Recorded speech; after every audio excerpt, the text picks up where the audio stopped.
Eh ouais, aujourd'hui c'est l'essai de la MT10. 160 bourrins donc. 200.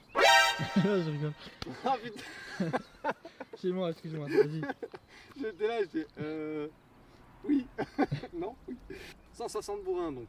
Pour une moto de 2017, un peu plus de 200 kg, 110 kg tout plein fait, avec pas mal d'équipements, bulle Air Max, protège-main, selle confort, support plaque, tout y est, et monté avec sa ligne Spark. Donc ça vous le verrez tout à l'heure à l'essai, mais je pense que ça doit envoyer.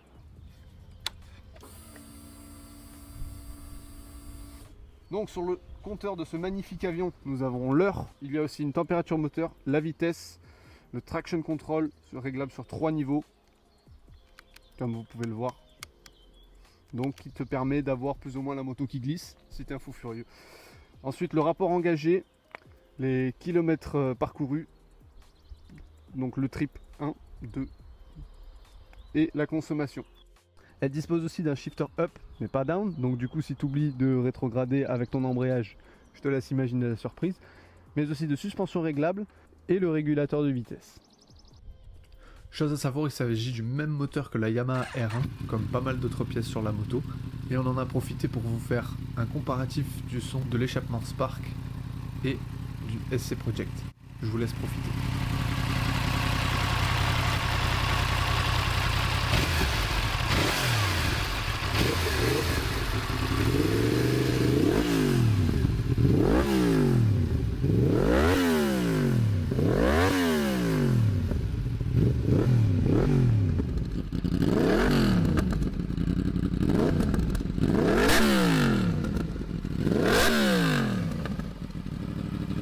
Et maintenant il est temps pour moi d'aller l'essayer.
Allez c'est parti, on va prendre la bête.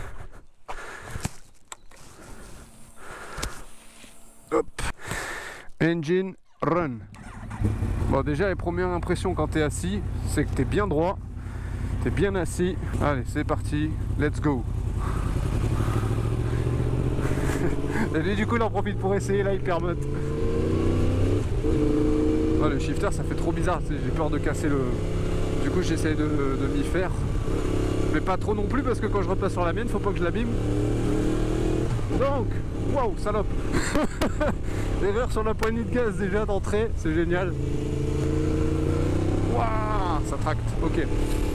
Bon, déjà à savoir, petite info que j'ai eu avant. Donc il y a les suspensions réglables. Avant et arrière bien évidemment, c'est pas du Hollins. L'autonomie déjà pour ceux que ça intéresse, et franchement pour 17 litres je m'attendais à une meilleure autonomie quand même, et donc on a annoncé 180 bornes avec un plein, donc c'est quand même assez gourmand hein, le crossplane, parce que oui il s'agit du crossplane de la R1, donc toute cette moto est très relative à la R1, c'est la même mais en dépouillé et avec 2-3 trucs en plus. Et quelques chevaux en bon. En plus on a un magnifique temps avec nous. Et le crossplane j'avoue il fait un bruit assez sympathique. Oh là là j'espère qu'on l'entend pétarader.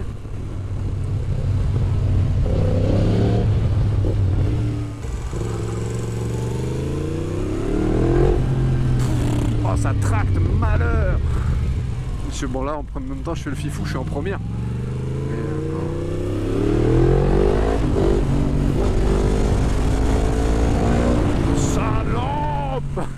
Oh là là là là. Alors là, j'ai l'impression que c'est le couple de ma Hypermote avec un peu plus. Donc elle a 11 Nm de couple qui sont délivrés à partir de 6000 tours, quelque chose comme ça. Je vais le voir là de toute façon quand je vais accélérer en grand. 5000. 5000, rien. Ouais, 6000, 7000. Oh sa mère! Ça pousse. Oh sa mère! Oh là là! Putain! Ça a de la santé, papa! Oh là là là là! Ça a de la santé. Et je sais même pas en quel mode je suis. Éco. Bon, c'est pas le mode éco. Attends, on va changer. Donc il y a 3 modes aussi. Mais je ne sais pas lequel. Donc déjà le 2 de sûr c'est le touring. Alors je sais pas s'il faut les changer en roulant. Mode 3.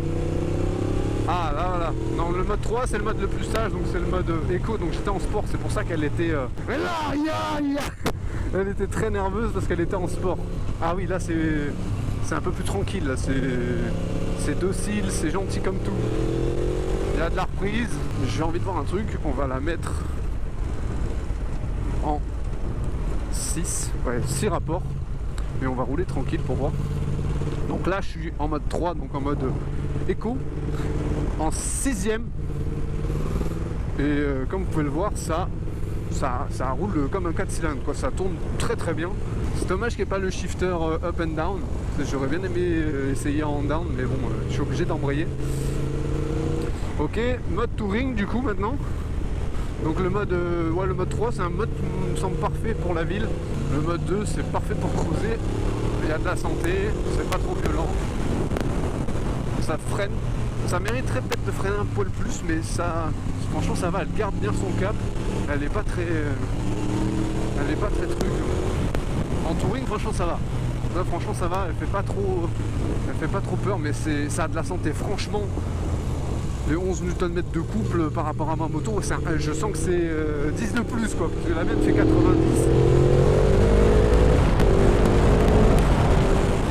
Oh, le shifter ça me fait caguer quand je passe le truc. J'ai tellement peur de casser la boîte.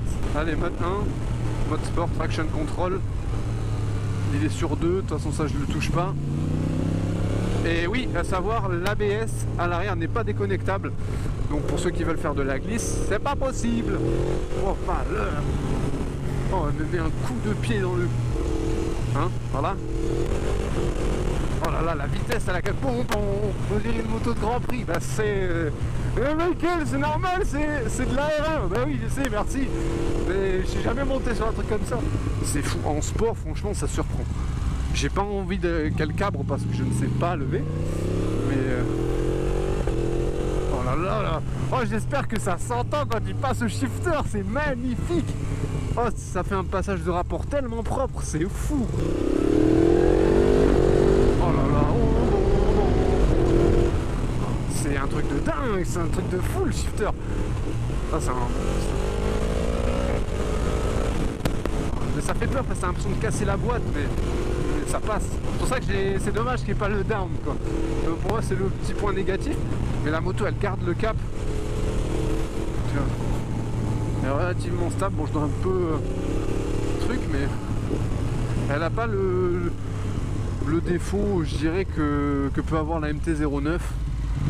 Elle a vraiment pas cet aspect là de moto qui sait pas trop où elle va. Non la moto elle est bien. Je trouve pas qu'elle soit d'une précision chirurgicale par rapport au ZZR que j'ai pu essayer, mais malheureusement vous ne verrez pas l'essai. Et petite anecdote sur le crossplane, j'y viens, parce que franchement pour ceux que ça intéresse de savoir comment ce moteur il est né, parce qu'en gros, à savoir sur un moteur classique, quand le moteur il tourne, bah t'as les pistons, t'as 2 pistons pour un 4 cylindres, t'as 2 pistons à droite, 2 pistons à gauche par exemple, et ça fait boum boum boum boum boum boum boum, tu vois. Alors que là, les 4 pistons, ils sont pas tous couplés, c'est-à-dire quand le premier va monter, le troisième il va pas monter non plus, il va peut-être monter avec un peu de retard et vice versa, tu vois. C'est un peu Bagdad là-dedans si tu veux. Et comment ce moteur il est né? En fait ils étaient en train d'essayer de développer, pour ceux que ça intéresse bien évidemment, ils étaient en train d'essayer de développer un nouveau moteur chez Yam. Et l'ingénieur en question qui a monté le moteur, il a fait une... Alors, ils disent que c'est une erreur. Je ne sais pas si c'est une erreur, à mon avis c'est des essais qu'ils ont dû faire. Mais ils ont fait passer ça pour une erreur.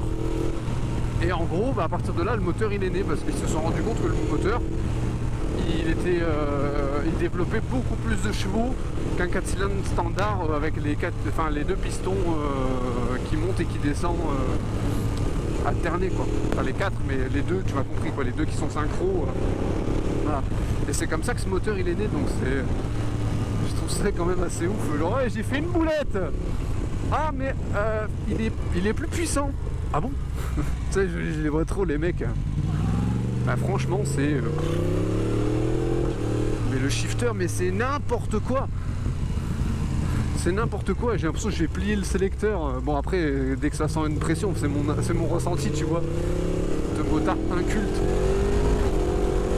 J'ai mon pli pour mais ça me fait trop bizarre de pas appuyer sur l'embrayage, ça me fait peur. Franchement, je remercie énormément mon pote Kylian de m'avoir prêté la moto. Parce que c'est vraiment top.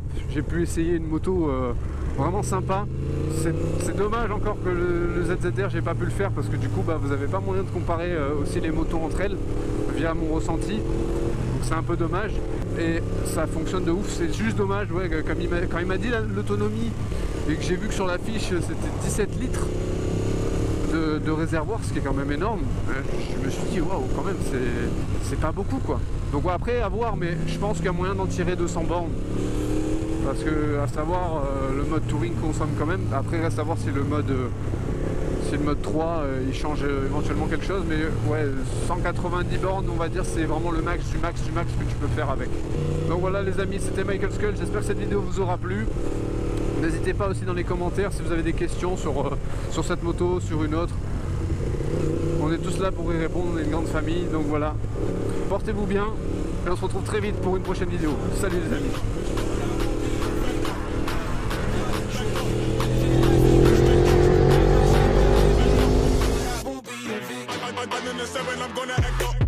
I'ma need you to back up. I'ma need you to back up. Yep. I'ma need you to back up. Spilling the tea, you stirring the cup. I'ma need you to back up. I'ma need you to back up. Yep. I'm in the 7, I'm gonna echo. I'ma need you to back up.